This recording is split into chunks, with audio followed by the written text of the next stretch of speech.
They don't produce inflation for one simple reason. They do not own a printing press on which you can turn out green pieces of paper. The only such printing press is in Washington. I say printing press, of course, in the modern age, we do it in a more sophisticated way. We use bookkeepers and accountants and computers. But it comes down to the same thing. Inflation is made in Washington because only Washington can create money.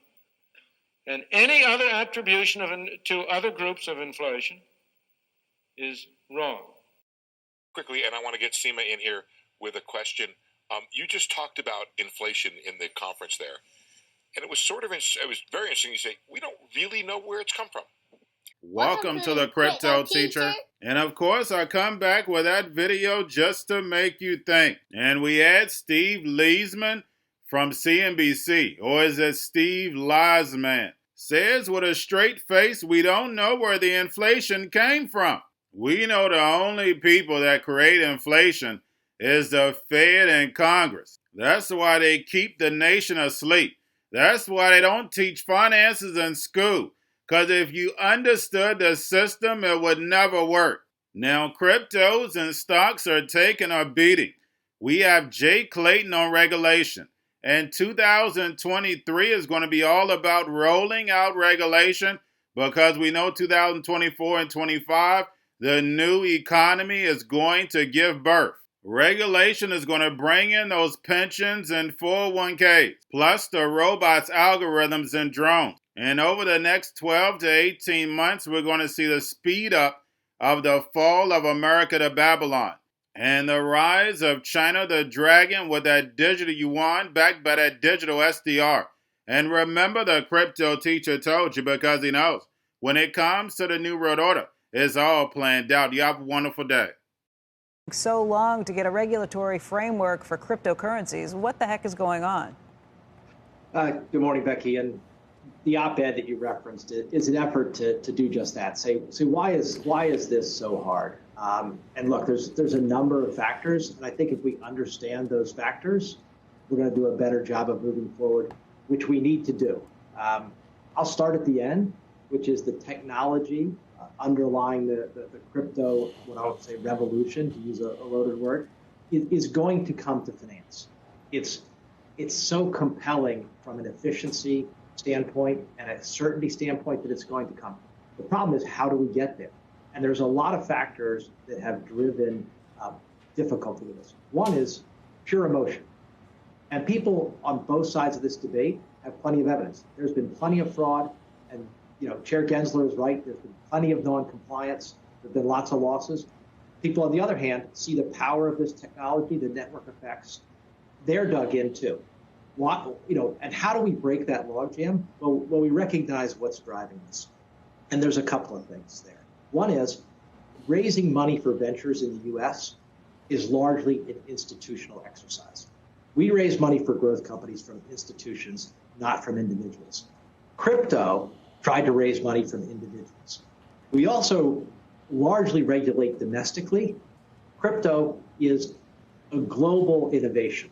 So you have a regulatory overlay, which usually focuses on institutions, usually focuses domestically, and a product that is global and retail. I understand those complications. Let me just lay it out from somebody who's on the outside looking in. I mean, this looks like a giant turf war.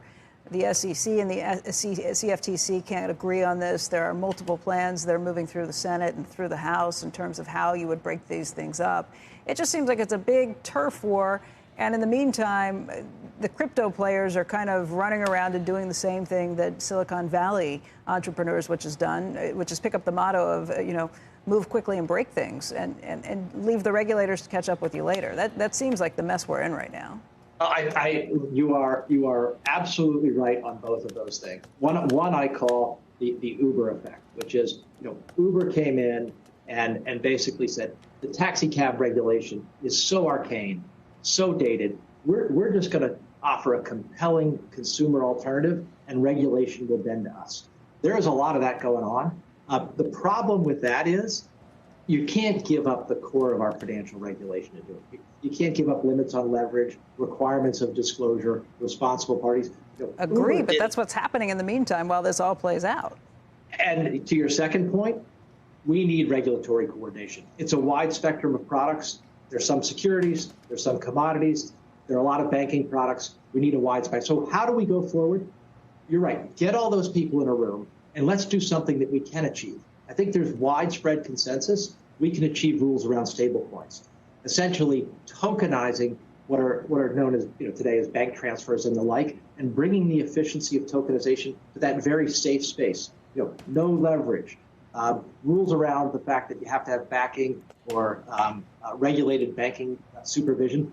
It's a pretty easy lift. The Presidential Working Group started on this. They need to go forward. Ownership in Bitcoin. The institutional ownership is more like, hot money hedge funds. You don't have a teacher's pension fund owning Bitcoin for a 10-year hedge. It's not like that yet. So I think that's the sort of money. And I think what that's going to take is regulation. When regulation comes into this, there is so much fraud right now in the blockchain world. It's nonsense. It's like, for every deal, there's 1,000 bad ones. And there's some great ones too. But we're going to a different economy.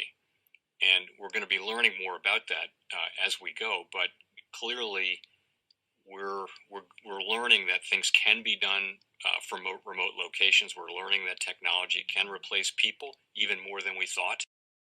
We're not going back to the same economy. We're recovering, but to a different economy, and it'll be one that is more leveraged to technology. And I worry that that is going to make it even more difficult than it was for many workers. In Silicon Valley, and my friends who work in technology know that what we did to the manufacturing workers, we are now going to do to the retail workers, the call center workers, the fast food workers, the truck drivers, and then even bookkeepers, accountants, insurance agents, lawyers, and on through the economy. So what happened to the manufacturing workers is a very clear sign. This effort. And China has big plans for this. They intend to seed their digital yuan into the global environment by giving it away to visitors at next winter's Olympics. When they arrive at the airport, they're going to get yuan digital wallets. They're going to receive digital yuan. They're going to use it throughout their visits to Beijing, and then they're going to take it back to their home countries.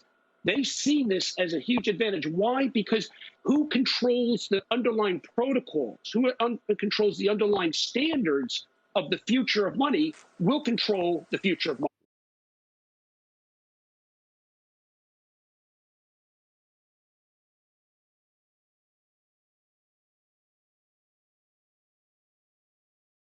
Most powerful person in the world is the storyteller.